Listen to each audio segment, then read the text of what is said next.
Hello बच्चों, कैसे हो आप लोग? पहले तो सबको नवरात्र की ढेर सारी शुभकामनाएं। आज जो हम लोग चैप्टर पढ़ेंगे बच्चों, मेरी बात ध्यान से सुनना सबसे पहले। आज जो हम लोग चैप्टर पढ़ने वाले हैं, उस चैप्टर का नाम है उस चैप्टर का नाम है सिलॉग्स। इसको सिलॉजिज्म भी बोलते हैं, स्टेटमेंट कंक्लूजन भी बोलते हैं। और एक चीज़ और है बच्चों, ध्यान से, बहुत पेशेंस के साथ चीज़ों को समझना यार आज। ठीक है? मुझे बहुत ज़्यादा लिखना पड़ेगा और चीज़ों को बहुत डिटेल में घुस के मैं अंदर इस चैप्टर को पढ़ाने वाला हूँ। रीज़न क्या है सबसे बड़ा इसका? ऐसा मैं क्यों करूँगा? ऐसा मैं इसलिए करूँगा क्योंकि ये जो चैप्टर है, सिलॉजिज्म, या इसको सिलॉग्स भी बोलते हैं, है ना? सिलॉग्स भी बोलते हैं। और इसको और इसको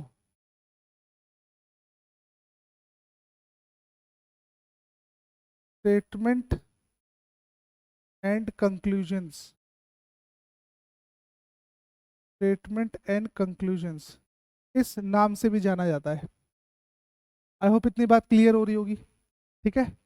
इसको डिटेल में पढ़ने का रीज़न ये है क्योंकि इसका जो वेटेज है वो कितने मार्क्स का है? वो 5 मार्क्स का वेटेज है। आप कोई भी बैंकिंग एग्जाम दोगे तो अगर मैं प्री की बात करूँ ना, तो ध्यान रखना कितने मार्क्स की गिरी से गिरी हालत में ये आएगा 5 नंबर के मार्क्स का। ठीक है? चीज़ें बहुत ज़्यादा है डीप में इसमें, इसीलिए हमको इसको थोड़ा सा बहुत ध्यान से समझना पड़ेगा और बिल्कुल पेशेंस होकर चीज़ों को समझना यार। ठीक है? अच्छा, सिलॉग्स का मतलब होता क्या है? सिलॉग्स का मतलब होता क्या है? सिलॉग्स का मतलब होता है, एक ये ग्रीक वर्ड है। सिलॉग्स जो है ना, ये ग्रीक वर्ड है। ठीक है? सिलॉग्स क्या है? सिलॉग्स एक ग्रीक वर्ड है जिसका मतलब होता है to find out, to find out to find out hidden to find out hidden results, to find out hidden results from from this sets of statement. ठीक है? सिलॉग का मतलब होता है कि हमें किसी निष्कर्ष पर पहुंचना होगा। निष्कर्ष पे पहुंचने के लिए हमारे पास कुछ स्टेटमेंट गिवन होंगे, उसको हम बोलते हैं सिलॉग्स। ठीक? तो कुल मिला के इस चैप्टर में हमें करना क्या है? कुल मिला के हमें इस चैप्टर में ढूंढना है रिजल्ट। हमें ढूंढना है रिजल्ट। थोड़ा सा और स्टैंडर्ड अगर बात करूं तो हमको ढूंढना है कंक्लूजन्स, निष्कर्ष ढूंढना है हमें। ठीक है? अच्छा, ध्यान रखना, जब आप निष्कर्ष ढूंढोगे तो निष्कर्ष सही भी हो सकते हैं, कंक्लूजन सही भी हो सकता है और कंक्लूजन गलत भी हो सकता है।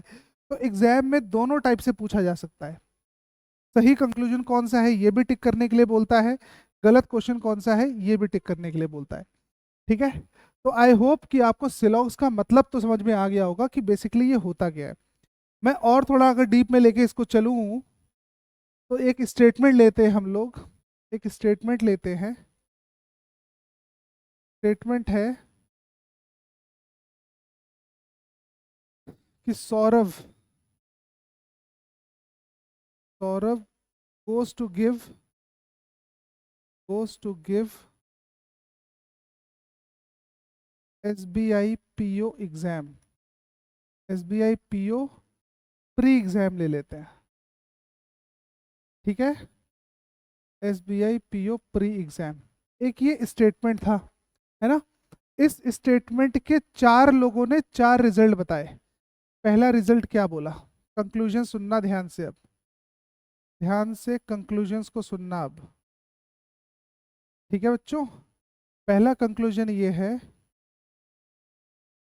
कि सौरभ गेट्स पास, सौरभ पास हो गया। दूसरा कंक्लूजन है सौरभ गेट्स फेल। दूसरा कंक्लूजन है सौरभ गेट्स फेल। तीसरा कंक्लूजन है सौरभ में गेट पास।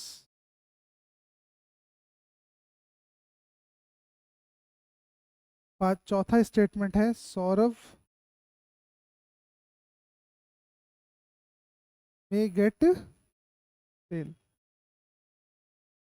ठीक है, ये 4 कंक्लूजन्स हैं बच्चों। अब मेरा काम क्या है? मेरा काम ये है कि मुझे ये ढूंढना है कि इन चारों कंक्लूजन्स में सही कौन सा है ना। तो एक बात बताओ आप मुझे, सौरभ ने किया क्या है? सौरभ सिर्फ एसबीआई पीओ का एग्जाम देने के लिए गया है। सौरभ सिर्फ एसबीआई का क्या करने के लिए गया है?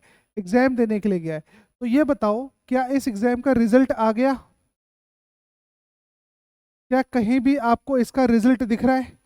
इसका रिजल्ट नहीं दिख रहा है, तो ये बताओ आप कोई भी निश्चित बात कर सकते हो क्या? भाई आप किसी के बारे में कोई चीज सही या गलत कब बता सकते हो? किसी के बारे में सही या गलत मैं तभी बता सकता हूं जब मुझे उसके बारे में कंप्लीट नॉलेज होगी। तो ये बताओ, वो तो सिर्फ पेपर देने के लिए गया था ना, पास या फेल का तो मुझे पता ही नहीं है। तो ये वाली जो लाइन लिखी है ना, सौरभ गेट्स पास, ये क्या कह रहा है? ये कह रहा है कि सौरभ पास हो गया। तो पास तो तभी होगा ना भाई मेरे, जब उसका रिजल्ट आएगा, है ना। तो ये वाली लाइन क्या हो गई अपनी? फॉल्स हो चुकी है। अच्छा, अगली लाइन भी देखो, लिख रहा है Saurabh gets fail. Saurabh fail हो गया, ये भी तो मैं तभी कह सकता हूं जब मेरे पास रिजल्ट आ गया होगा, है ना। उससे पहले तो मैं ये कह नहीं सकता। तो ये लाइन भी क्या हो गई अपनी? गलत हो गई है। अब अगला बोल रहा है सौरभ में गेट पास, तो शायद ये लाइन ट्रू हो जाए। भाई रिजल्ट तो अभी आया नहीं है, वो सिर्फ पेपर देने के लिए गया था, तो क्या पता सौरभ पास हो सकता है ना। अच्छा, ये वाली जो लाइन है सौरभ में गेट फेल, ये भी तो ट्रू हो सकती है। बात समझ में आ रही है कि नहीं? ठीक है, तो क्या मैं इन दो लाइनों को क्या मैं इन दो लाइनों को क्या मैं इन दो लाइनों को बच्चों डेफिनेट लाइन बोल सकता हूं? डेफिनेट डेफिनेट कंक्लूजन्स बोल सकता हूं? डेफिनेट कंक्लूजन्स का मतलब होता है निश्चित निष्कर्ष, निश्चित बात, कंफर्म है मतलब जो। ठीक है, तो ये बताओ, क्या ये बात कंफर्म है? ये बात तो कंफर्म नहीं है ना। तो ऐसे निष्कर्ष को हम क्या बोलते हैं? ऐसे कंक्लूजन्स को हम बोलते हैं डेफिनेट कंक्लूजन्स। ठीक है, इसी तरीके से अगर मैं इन दोनों की बात करूं, अगर मैं इन दोनों की बात करूं, तो what is this? This is possibility cases. This is possibility cases. Possibility cases, ठीक है, जिसको हम बोलते हैं संभावना, संभावनाएं। ठीक है बच्चों, तो ध्यान रखना, दो टाइप की लाइन है, एक का मतलब होता है कंफर्म लाइन, और एक का मतलब होता है संभावनाएं। ठीक है, तो यहां पर बच्चों क्या किया, जब तक मुझे किसी भी चीज का रिजल्ट पता नहीं होगा, तब तक मैं कोई भी कंफर्म बात कर ही नहीं सकता। यही तो मतलब हुआ ना। मैं सिर्फ किस किस प्रकार की बातें कर सकता हूं? मैं सिर्फ बातें कर सकता हूं पॉसिबिलिटी की। बात समझ में आ रही है कि नहीं? ठीक है, इसका बहुत बड़ा रोल है आगे, इसका बहुत बड़ा रोल है आगे इस चैप्टर में, ध्यान रखना, है ना। अब मैं आपको ना एक डेमो क्वेश्चन दिखाता हूँ।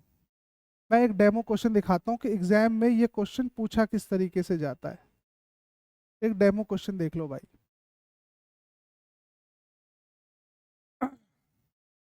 मैं फिर कह रहा हूँ, पेशेंस होके चीज़ों को समझना, अच्छे से समझ में आ जाएगा, वरना फिर आप लोग ही परेशान हो गए इसमें। ठीक है, डेमो क्वेश्चन देखो किस तरीके से बोल रहा है। पहले तो लिखा हुआ है स्टेटमेंट,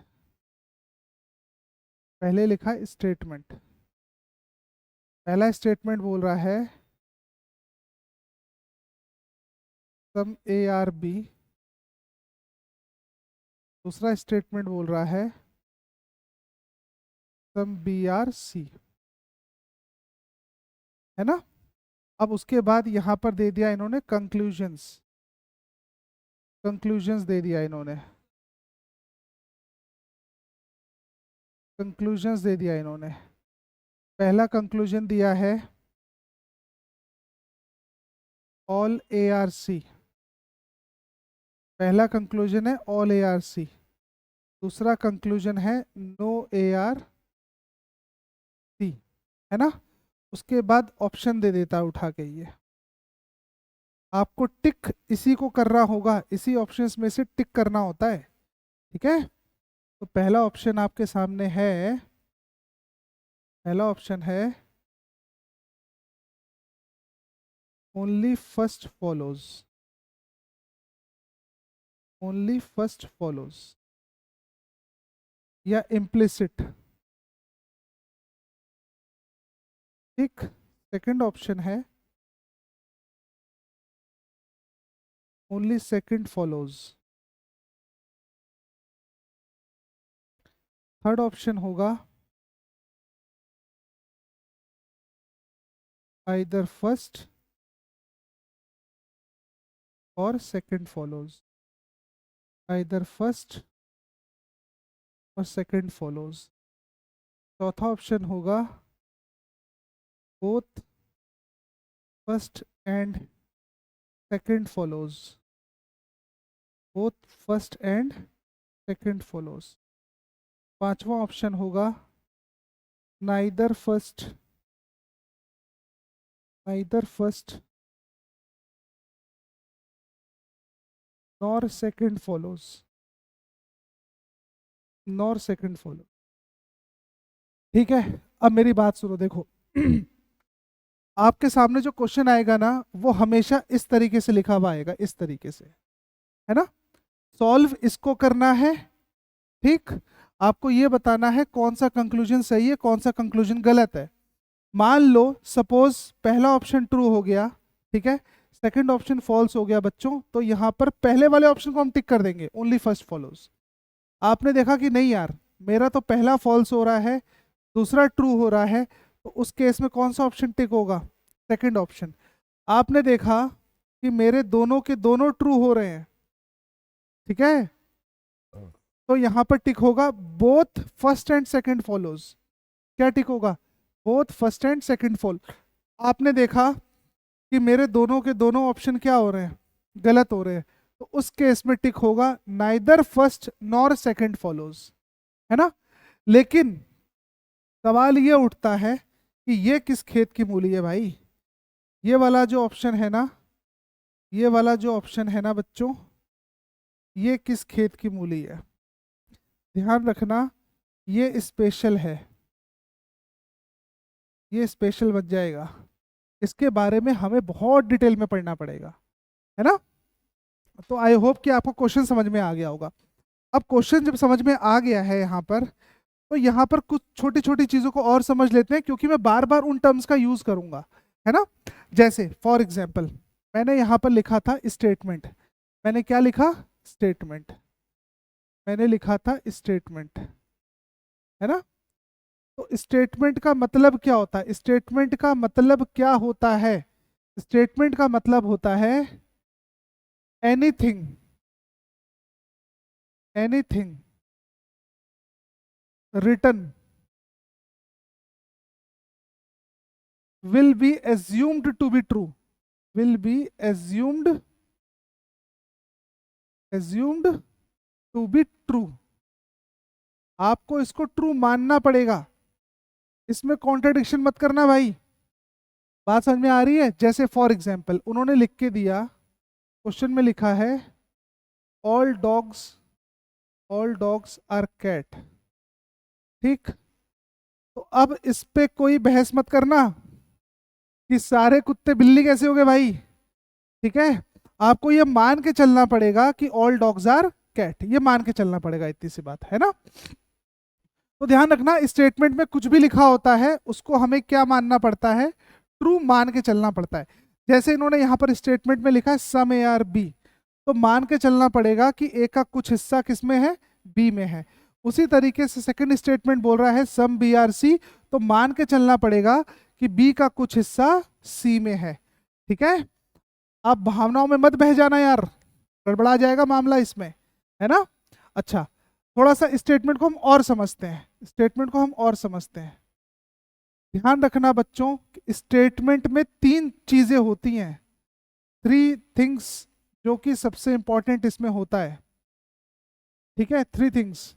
सबसे पहले हम बोलते हैं सब्जेक्ट, हम बोलते हैं सब्जेक्ट, ठीक। दूसरा होता है ऑब्जेक्ट, दूसरा होता है ऑब्जेक्ट। टेक्निकल वर्ड इसका होता है प्रेडिकेट, ठीक है, लेकिन मेरे मुंह से ऑब्जेक्ट निकलेगा, परेशान मत होना। टेक्निकल वर्ड इसका होता है प्रेडिकेट। तीसरा होता है रिलेशन। रिलेशन बच्चों, है ना। तीसरा क्या होता है? रिलेशन। तो आप कोई भी स्टेटमेंट अगर देखोगे तो आपको ये तीनों चीजें वहां पर टकराएंगी। क्या क्या चीजें मिलेंगी? हमें स्टेटमेंट भी मिलेगा, सॉरी सब्जेक्ट भी मिलेगा, ऑब्जेक्ट भी मिलेगा और रिलेशन भी मिलेगा।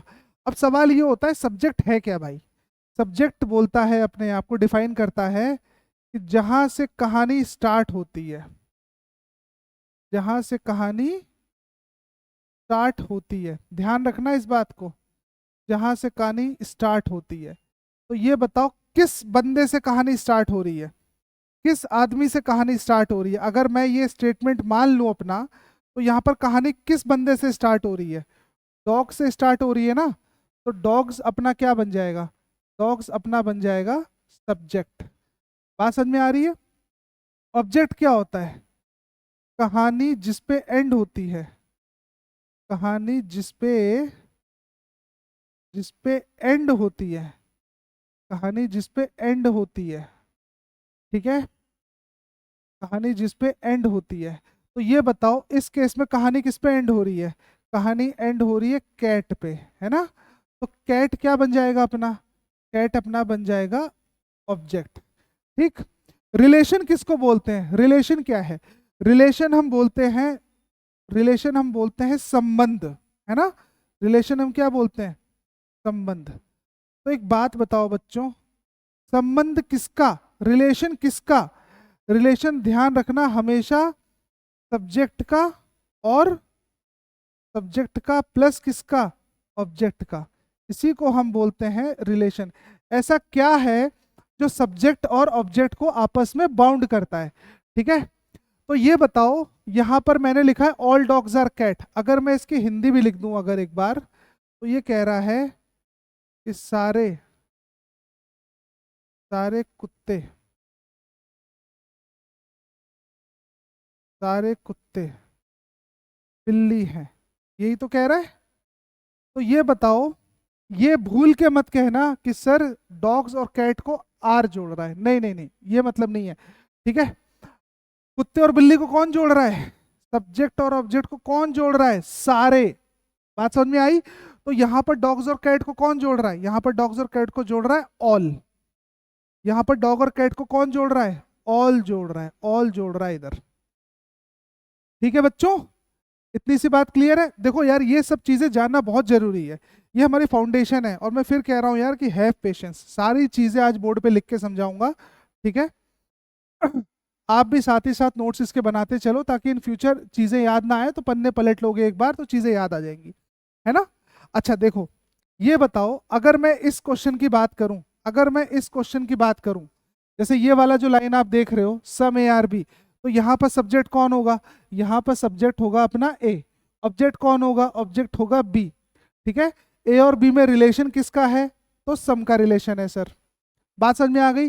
अच्छा मान लो सपोज ये स्टेटमेंट है, मान लो सपोज ये स्टेटमेंट है, तो यहां पर सब्जेक्ट कौन है? सब्जेक्ट अपना है कौन? ए। ऑब्जेक्ट कौन है? सी। इन दोनों को कौन कनेक्ट कर रहा है? इन दोनों को नो कनेक्ट कर रहा है। बात समझ में आ रही है? तो यहां पर सब्जेक्ट, ऑब्जेक्ट और रिलेशन, ये चीजें क्लियर हैं? आई होप कि ये सारी चीजें आपको क्लियर हो गई होंगी। ठीक है। अब थोड़ा सा बढ़ते हैं हम लोग कि स्टेटमेंट थोड़ा सा और समझते हैं स्टेटमेंट को, है ना। थोड़ा सा और समझते हैं स्टेटमेंट को। देखो, स्टेटमेंट की अगर जब भी मैं बात करूंगा, जब भी मैं बात करूंगा स्टेटमेंट की, तो ध्यान रखना बच्चों कि स्टेटमेंट जो होता है, स्टेटमेंट जो होता है, ये हमेशा दो टाइप का होता है। दो टाइप के होते हैं स्टेटमेंट, दो टाइप के स्टेटमेंट होते हैं। एक होता है पॉजिटिव स्टेटमेंट, है ना, एक होता है पॉजिटिव स्टेटमेंट, और दूसरा होता है नेगेटिव स्टेटमेंट, दूसरा होता है नेगेटिव स्टेटमेंट। ठीक है। तो दो टाइप के स्टेटमेंट आपके सामने टकराएंगे, एक होगा पॉजिटिव स्टेटमेंट, दूसरा होगा नेगेटिव स्टेटमेंट। एक होगा पॉजिटिव स्टेटमेंट, दूसरा होगा नेगेटिव स्टेटमेंट। ठीक है। अब एक बात बताओ, अगर मैं ये वाले क्वेश्चन को दिखाऊं आपको, ये वाला क्वेश्चन है, मान लो कि सपोज ये चारों के चारों स्टेटमेंट है अपने पास, अभी कंक्लूजन मत लेना इसको, ठीक है।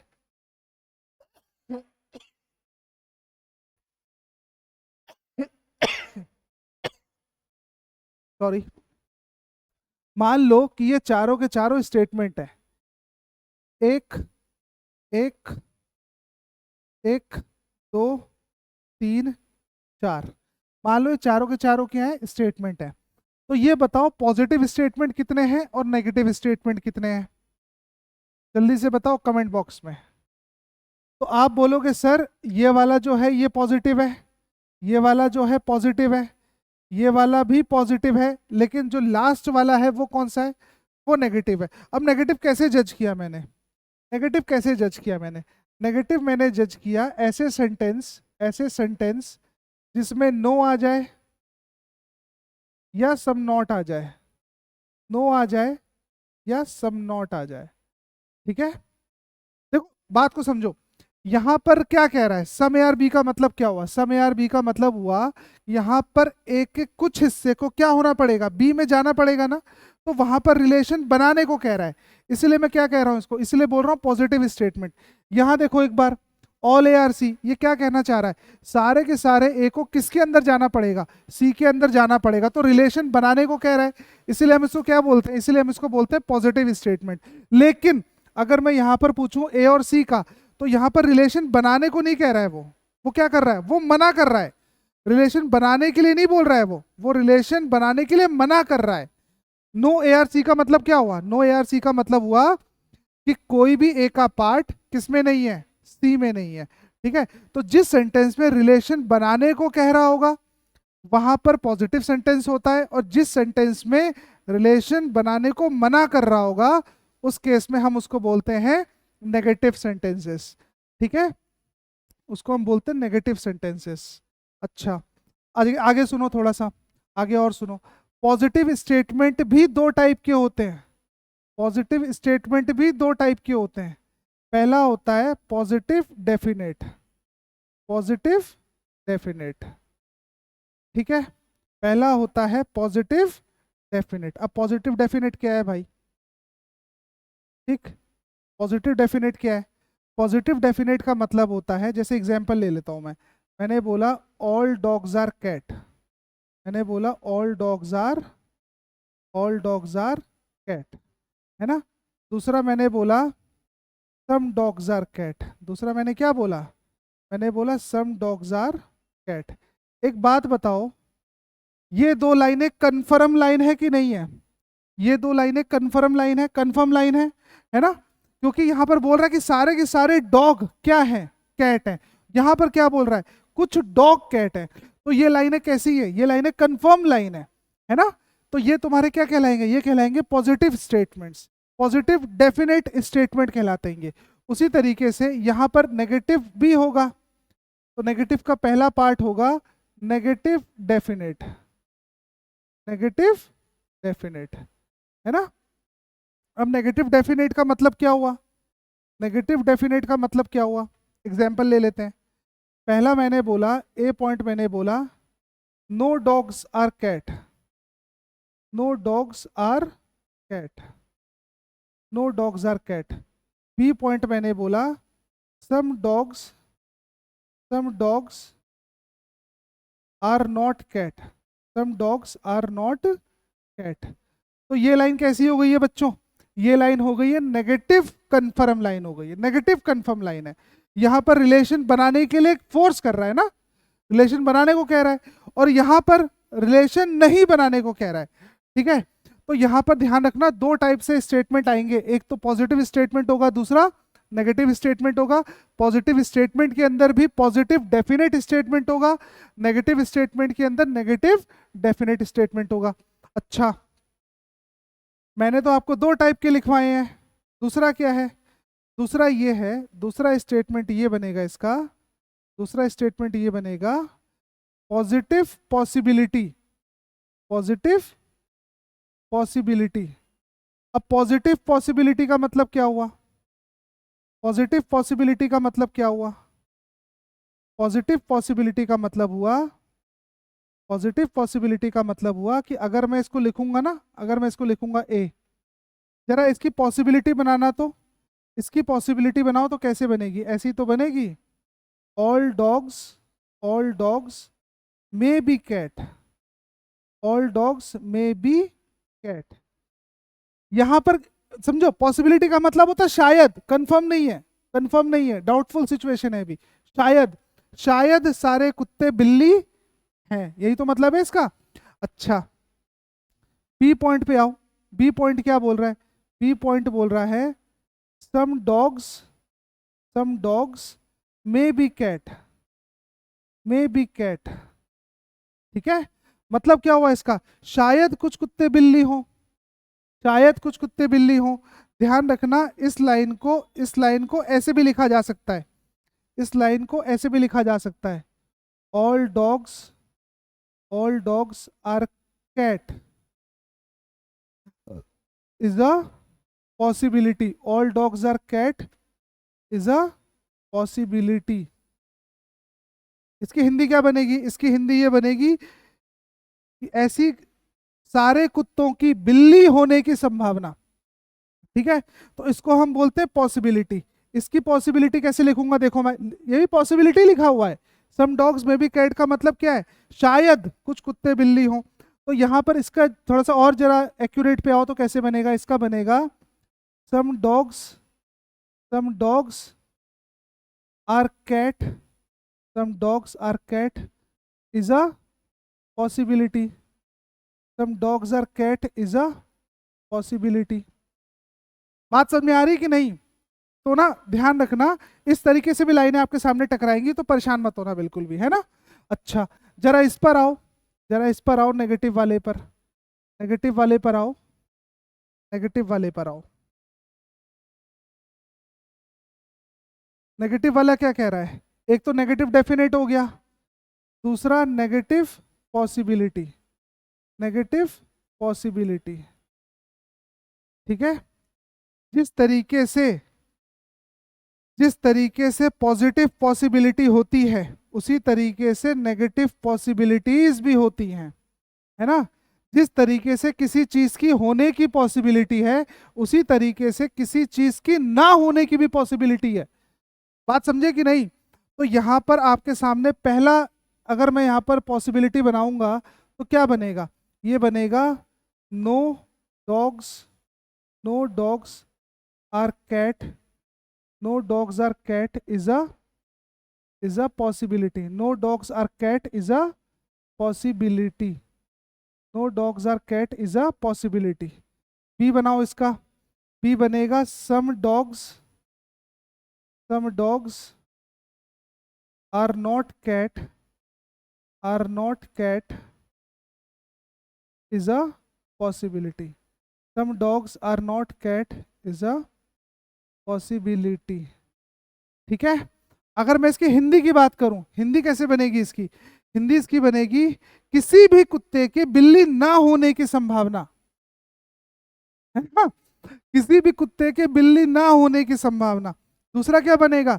कुछ कुत्तों के बिल्ली ना होने की संभावना। बात समझना यार, यहाँ पर जिस तरीके से होने की पॉसिबिलिटी होती है उसी तरीके से ना होने की भी पॉसिबिलिटी होती है भाई, है ना। तो बच्चों ये बताओ मुझे, अभी तक क्लियर है कि क्या चल रहा है सिस्टम? आई होप अभी तक सारी चीजें क्लियर होंगी, है ना। तो ध्यान रखना। अच्छा अच्छा, एक चीज और है, अब सवाल ये खड़ा होता है कि ये चैप्टर सॉल्व किस मेथड से होगा, ये चैप्टर सॉल्व किस मेथड से होगा? तो मैंने आपको बोला था, मैंने आपको एक वर्ड यूज किया था, रिलेशन, है ना, याद है ना? रिलेशन किसका? रिलेशन किसका? सब्जेक्ट और ऑब्जेक्ट का रिलेशन। रिलेशन किसका? सब्जेक्ट और ऑब्जेक्ट का रिलेशन। अब बच्चों एक चीज और सुनो, जो बच्चा यहां पर रिलेशन के कंसेप्ट को समझ गया ना, उसके लिए चैप्टर बाएं हाथ का खेल है भाई, उसके लिए चैप्टर बाएं हाथ का खेल है। ठीक है, अब कैसे? देखो, इस पूरे चैप्टर में तुम्हें सिर्फ और सिर्फ इस रिलेशंस का डायग्राम ही बनाना है, ठीक है। अब इस चैप्टर को सॉल्व करते हैं हम लोग। इस चैप्टर को हम सॉल्व करेंगे वेन डायग्राम की हेल्प से। किसकी हेल्प से? वेन डायग्राम की हेल्प से। मैं बिल्कुल जीरो लेवल से स्टार्ट कर रहा हूं चीजों को, ठीक है। आगे चल के क्वेश्चन कॉम्प्लेक्स हो जाएंगे, अभी बिल्कुल फ्रेश, बिल्कुल जीरो मान के चल रहा हूं कि कुछ नहीं आ रहा आपको, ठीक है। तो वेन डायग्राम से हमको सॉल्व करना है। अब वेन डायग्राम क्या होता है? वेन डायग्राम की डेफिनेशन मुझे बताओ जरा क्या होगी। वेन डायग्राम होता क्या है? वेन डायग्राम होता है pictorial representation. Pictorial representation. Pictorial representation. किस चीज का पिक्टोरियल रिप्रेजेंटेशन है ये?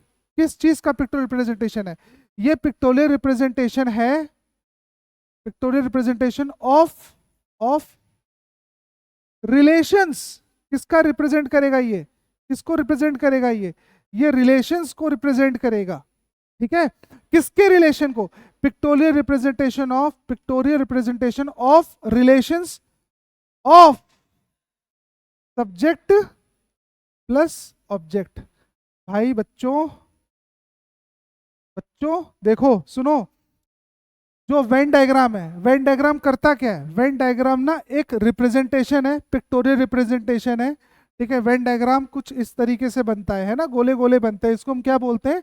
वेन डायग्राम बोलते हैं। तो वेन डायग्राम करता क्या है? वेन डायग्राम जो है ये रिलेशन क्या है उसको पिक्चर के फॉर्म में रिप्रेजेंट करता है। अब रिलेशन किसका? सब्जेक्ट और ऑब्जेक्ट का रिलेशन, है ना। इतनी बात क्लियर हो रही है? अच्छा देखो, एक एग्जाम्पल ले लेते हैं हम लोग, एक एग्जाम्पल ले लेते हैं।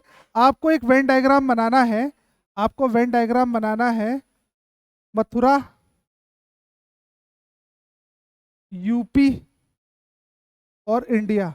आई होप कि आपने इसको बना लिया होगा। आई होप कि आपने इसको बना लिया होगा। अब कैसे बनाया होगा आपने? आपने क्या किया होगा बच्चों? आपने यहाँ पर सबसे पहले छोटा सर्कल बनाया होगा मथुरा का, है ना। उसके बाद आपने क्या किया होगा? मथुरा को फिट किया होगा किसके अंदर? मथुरा को फिट किया होगा आपने यूपी के अंदर, है ना। सॉरी, मथुरा को आपने फिट किया होगा, हाँ सही है, यूपी के अंदर। और फिर यूपी को आपने किसके अंदर फिट किया होगा? यूपी को आपने फिट किया होगा इंडिया के अंदर, है ना। तो ये जो चीज अभी आपने किया है, ये जो डायग्राम बनाया है, ये डायग्राम किस क्या चीज बना दिया है आपने? ये डायग्राम क्या चीज है? ये डायग्राम है रिलेशन। किसका रिलेशन है ये मथुरा का रिलेशन यूपी से क्या है, और इंडिया का रिलेशन इन सब से क्या है। आप लोगों ने इसको एक वेन डायग्राम की हेल्प से शो कर दिया है। बात समझे कि नहीं? तो इस पूरे चैप्टर में हमें बनाना है वेन डायग्राम। इतनी बात क्लियर है? इस पूरे चैप्टर में हमें बनाना है वेन डायग्राम। अब वेन डायग्राम बनाना किसका है? बनाना किसका है वेन डायग्राम? तो ध्यान रखना, यहां पर सबसे पहले, अब थोड़ा सा आ जाओ अपने सिलेबस पर, है ना। अभी तक तो बेसिक इंट्रोडक्शन था कि स्लॉग में क्या क्या एलिमेंट्स यूज होंगे, मैं क्या क्या वो वर्ड्स को यूज करूंगा, वो सारी चीजें थी। अब आ जाओ थोड़ा सा अपने चैप्टर पे, है ना। तो सबसे पहले जो आपको सीखना है, सबसे पहले जो आपको सीखना है वो क्या सीखना है? आपको सबसे पहले सीखना है, सबसे पहले आपको सीखना है diagram of relations. Diagram of relations, ठीक है। डायग्राम ऑफ रिलेशन सबसे पहले ये सीखना है, ठीक है। सबसे पहले हमें यही सीखना है कि डायग्राम ऑफ रिलेशंस, है ना। अच्छा, अब मैंने आपको बताया था कि रिलेशन कितने टाइप के होते हैं। रिलेशन मतलब स्टेटमेंट कितने टाइप के होते हैं? स्टेटमेंट आपके दो टाइप के होते हैं। एक पहला जो स्टेटमेंट होता है, हम अभी जो सीखेंगे, अभी हम जो बनाएंगे वो हम बनाएंगे पॉजिटिव स्टेटमेंट का डायग्राम। पॉजिटिव स्टेटमेंट का डायग्राम बनाएंगे हम, है ना। हम किसका डायग्राम बनाएंगे? हम बनाएंगे पॉजिटिव स्टेटमेंट का डायग्राम बनाएंगे। और पॉजिटिव स्टेटमेंट में सबसे पहले जो आप डायग्राम बनाओगे वो आप बनाओगे ऑल ए आर बी का, ऑल ए आर बी का डायग्राम बनाओगे, ठीक है।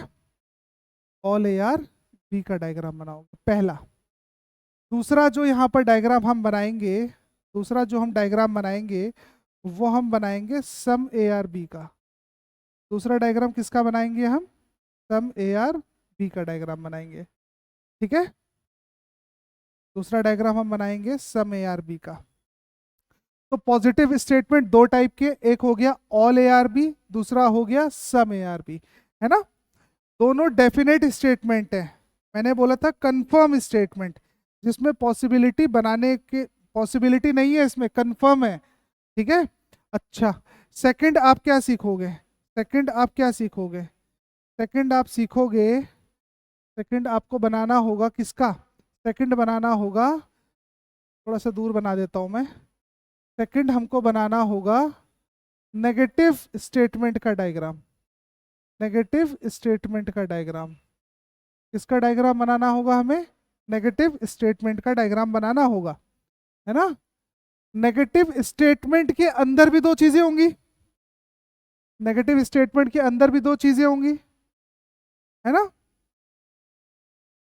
पहली चीज क्या होगी? पहली चीज होगी no A are B, no A are B, कोई भी ए बी नहीं है। पहला तो आपको इसको बनाना होगा। दूसरा किसका बनाओगे? दूसरा बनाओगे सम ए आर नॉट बी, दूसरा आप बनाओगे सम ए आर नॉट बी, है ना। चलो बनाओ, जो समझ में आता है, जो समझ में आता है बना दो। सही और गलत करने के लिए मैं खड़ा हूं, सही और गलत करने के लिए मैं खड़ा हूं। मैं आपको टाइमर भी देता हूं। टाइमर आपके पास मात्र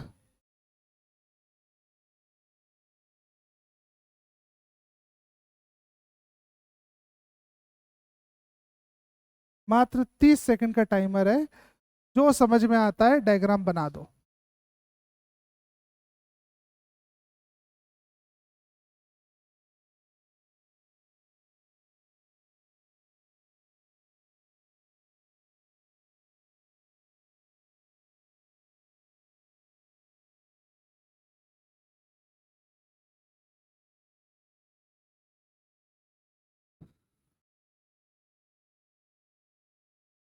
ओवर भैया, टाइम, टाइम ओवर। ठीक है, अब इसको मैं बना के दिखाता हूँ कैसे बनेगा। सुनो मेरी बात ध्यान से। ऑल ए आर बी का मतलब क्या है? ऑल ए आर बी का मतलब क्या है? मतलब ये है इसका, ये तो सबने बना लिया होगा भाई। ये कहना चाह रहा है कि पूरा का पूरा ए किसके अंदर है? बी के अंदर है। पूरा का पूरा ए किसके अंदर है? बी के अंदर है। तो यही डायग्राम बना होगा। अगर आपने इसको ऐसे बना दिया है तो परेशान मत होना, बात एक ही है वो, बात एक ही है वो। ठीक है, परेशान मत होना, सेम चीज है वो। ठीक है। सम ए आर बी का भी डायग्राम मुझे पूरी उम्मीद है सबने ऐसे ही बनाया होगा। कहना चाह रहा है कि ए का कुछ पार्ट किसके अंदर है? ए का कुछ पार्ट किसके अंदर है? बी के अंदर है। शेड वेड मत मार देना भाई, शेड वेड मत मार देना, शेड वेड मत मार देना। ठीक है, शेड का कंसेप्ट मैं आगे बताऊंगा कि क्या रोल है उसका। ठीक है, बहुत इंपॉर्टेंट रोल है उसका, मैं आगे बताऊंगा। ठीक है। अच्छा, नो ए आर बी का डायग्राम कितने बच्चों ने इसका डायग्राम इस तरीके से बनाया है? कितने बच्चों ने इसका डायग्राम ऐसे बना दिया है? ए और बी ऐसे। ठीक है, कितने बच्चों ने इसको ऐसे बनाया है? भाई ये डायग्राम गलत है। ठीक है, सुनो मेरी बात ध्यान से। यहां पर क्या बोल रहा है? ये बोल रहा है कि ए का बी से कोई रिलेशन ही नहीं है। नेगेटिव लाइन यूज हुई है ना। आपने जो रिलेशन बनाया है इसमें तो मालूम ही नहीं चल रहा। क्या मैं इसको अननोन रिलेशन बोल सकता हूं? क्या मैं इसको अननोन रिलेशन बोल सकता हूं? क्या मैं इसको अननोन रिलेशन बोल सकता हूं? बिल्कुल बोल सकता हूं भाई मैं। ठीक है, तो इस तरीके से डायग्राम नहीं बनेगा इसका, नो ए आर बी का। आपको सिर्फ एक काम करना है, एक काम करना है। ए का ए का कोई भी पार्ट किसके अंदर नहीं है? बी के अंदर नहीं है। तो ये डायग्राम डाल के क्रॉस जरूर डाल देना, क्रॉस जरूर डाल देना। क्रॉस का मतलब क्या होता है? क्रॉस का मतलब होता है नेगेटिव रिलेशन। बात समझे? यहां तो मुझे कुछ समझ ही नहीं आ रहा है। ठीक है ना। अच्छा, सम ए आर नॉट बी का कितने बच्चों ने ये डायग्राम बनाया है? कितने बच्चों ने ये डायग्राम बना दिया है? अरे भाई मेरे, एक बात बताओ बच्चों, एक बात बताओ। सम ए आर बी और सम ए आर नॉट बी, ठीक है, दोनों डायग्राम तो सेम हो गए ना।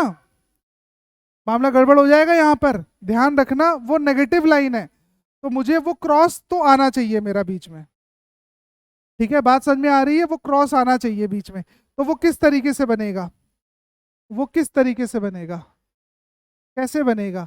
सम ए आर नॉट बी बोल रहा है वो, सम ए आर नॉट बी, यानी ए का कुछ हिस्सा, ए का कुछ हिस्सा, ए का कुछ हिस्सा किस में नहीं है? बी में नहीं है। ए का कुछ हिस्सा किस में नहीं है? बी में नहीं है। तो ये डायग्राम बनेगा। कई बच्चे ऐसे भी बनाते हैं, वो भी सही है, वो गलत नहीं है, वो भी बिल्कुल सही है, कुछ इस तरीके से क्रॉस कर देते हैं। ठीक है, तो दोनों डायग्राम का मतलब यही है। बात समझ में आई कि नहीं? दोनों डायग्राम का मतलब यही होता है। ठीक है, अब ये मत बोलना कि सर कुछ पार्ट नहीं है बाकी पार्ट तो होगा। अरे भाई, होगा कि नहीं होगा ये भाड़ में जाए। हमसे जो बोला है और जितना बोला जाएगा उतना ही हमें काम करना है। ये बात ध्यान रखना, जितना बोलेगा उतना ही काम करना है। ठीक है, वरना फिर क्वेश्चन की ऐसी तैसी हो जाएगी। और ध्यान रखना, अगर डायग्राम गलत बन गया है बच्चों ना, तो आंसर कभी सही आ ही नहीं सकता यार, एट एनी कॉस्ट।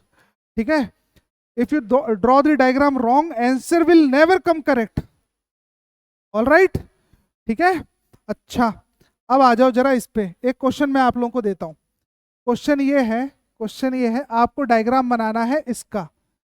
ध्यान रखना, अब की बार जो डायग्राम बनाओगे ना, सारे स्टेटमेंट को मिक्स कर देना है ना। जैसे फॉर एग्जाम्पल, जैसे फॉर एग्जाम्पल, जैसे ये वाला जो क्वेश्चन आप देख रहे हो statement, some A are B some B are C, अगर मैं इसका डायग्राम बनाऊंगा तो कैसे बनाऊंगा?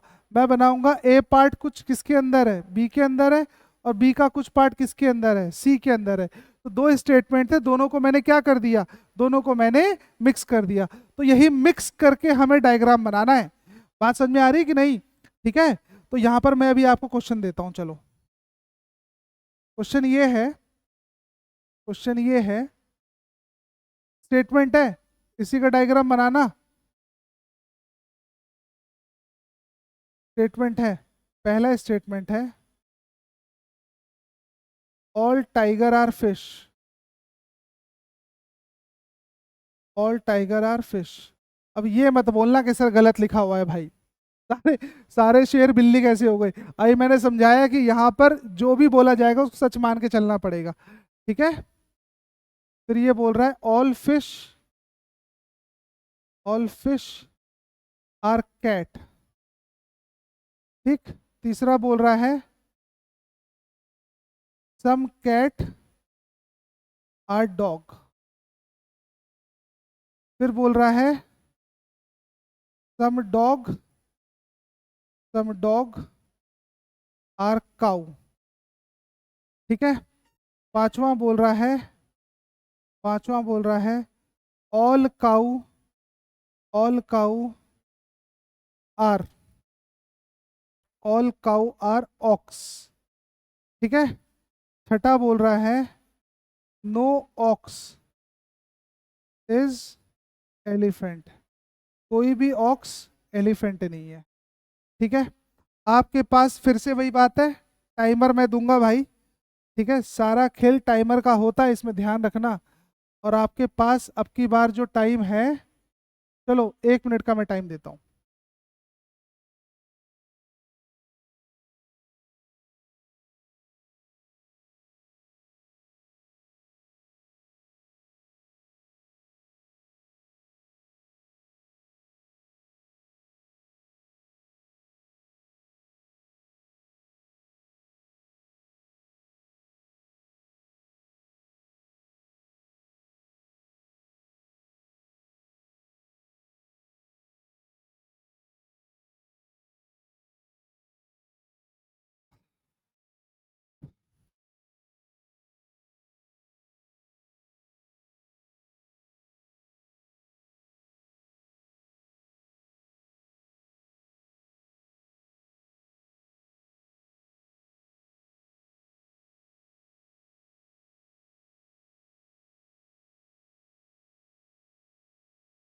चलो बच्चों, टाइमर ओवर। ठीक है, अब मैं बना के दिखाता हूँ। ऐसा बनाना था कि ये सारे के सारे क्या हो जाएं, ये सारे के सारे मिक्स हो जाएं। ऐसे ही तो बनाना था हमें, ऐसे ही तो बनाना था हमें कि सारे के सारे क्या हो जाएं, मिक्स हो जाएं। तो कैसे बनेगा? देखो, ये बोल रहा है, ये बोल रहा है कि सारे के सारे टाइगर क्या है? All tiger are all tiger are fish, है ना। फिर बोल रहा है ऑल फिश आर कैट, सारे फिश क्या हो गए, कैट हो गए। फिर बोल रहा है some cat are dogs, some cats are dog, बन गया। फिर बोल रहा है कुछ डॉग जो हैं, कुछ डॉग जो हैं वो क्या है, काऊ है, बन गया। फिर बोल रहा है ऑल काऊ आर ऑक्स, मुझे पूरी उम्मीद है कि यहां पर आके आप अटक गए होगे। ठीक है बच्चों, मेरी बात सुनो ध्यान से, 1 मिनट रुको। अगर ना, अगर